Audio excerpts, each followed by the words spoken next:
Hi, I'm Michelle Bege with a look at what's happening in Latin America now. But first, our news trivia. What country in Latin America has the oldest solar observatory in the Americas? We'll have the answer later.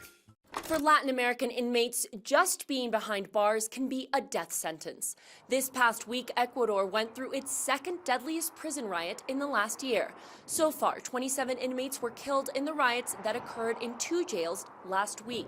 President Guillermo Lasso has declared a state of emergency to establish order. The situation sheds light on a problem that is becoming a common issue in most of Central and South America's prisons: overcrowding, unsanitary conditions, and violence between rival gangs. And Colombia has been given the okay to export a different kind of flower. President Ivan Duque signed a decree that allows the export of dried cannabis flowers for medicinal purposes. The announcement was made at Clever Leaves, one of the 18 multinational companies that cultivates medicinal cannabis in Colombia. The decree also allows manufacturers to produce goods such as textiles and drinks based on the plant. The government estimates that by 2024, the medicinal cannabis could become a $64 billion industry. And there's been an Indiana Jones-like discovery in Argentina. Researchers at the National University of Comahue found 165 fossilized eggs of a prehistoric bird. The find was made when the university was doing renovation work. Scientists had been monitoring the work for weeks because the campus is located on a site that had previously produced fossils that date back to the Mesozoic era, when dinosaurs roamed the earth. Now let's check in with my colleague Dan Collins in Peru for the latest news on the country's newly elected president.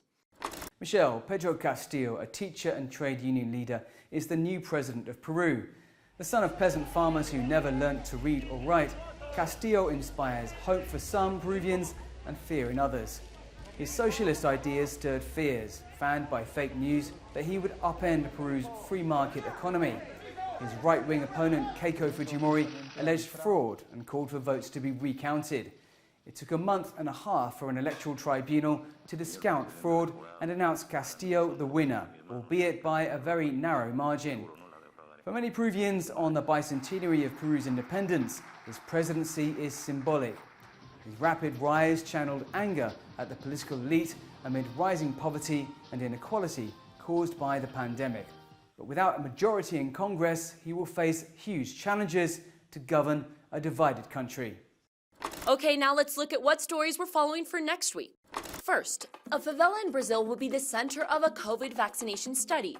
The Osvaldo Cruz Foundation, in partnership with Rio de Janeiro's health ministry, will conduct the study to analyze the effectiveness of mass vaccination efforts against COVID-19.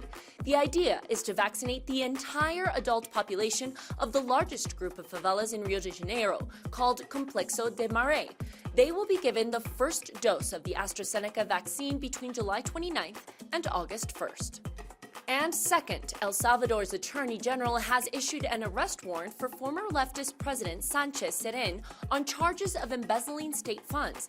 The accusations dates back to the 2009-2014 government of Mauricio Funes, when Sanchez Seren was vice president. He's been accused, along with other former ministers, of pocketing unlawful bonuses.